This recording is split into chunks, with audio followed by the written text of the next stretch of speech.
Depuis 18 ans, Pierre René étudie 9 glaciers des Pyrénées françaises. Pendant l'hiver, il trace courbes et graphiques à partir des mesures et observations réalisées durant l'été pour connaître l'évolution de ces masses perpétuellement gelées.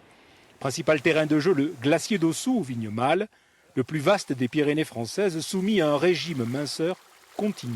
Depuis 2001 jusqu'à 2019, et donc on voit que c'est une diminution globale de 30 mètres d'épaisseur sur cette période. Et l'été 2019 confirme et même amplifie cette tendance. Difficile, faute de mesures quotidiennes, de voir l'effet de la canicule en début d'été. En tout cas, l'épaisseur du glacier, mesurée à l'aide de sondes, a cette année très nettement diminué. Pour le glacier d'Ossou, qui en moyenne depuis 18 ans perd 1,60 m d'épaisseur, en 2019, on a mesuré 3 mètres de perte, donc ce qui est presque le double.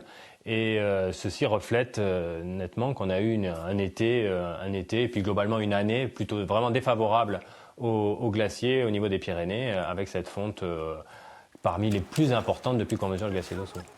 Que ce soit en longueur, en superficie ou en épaisseur, tous les glaciers des Pyrénées ont poursuivi leur fonte l'été dernier. Disparition complète prévue dans quelques décennies, aux alentours de 2050. Des photos prises à 17 ans d'écart montrent très clairement l'inexorable disparition du glacier d'Ossou due au réchauffement climatique. Alors que quand il y a une masse de glace,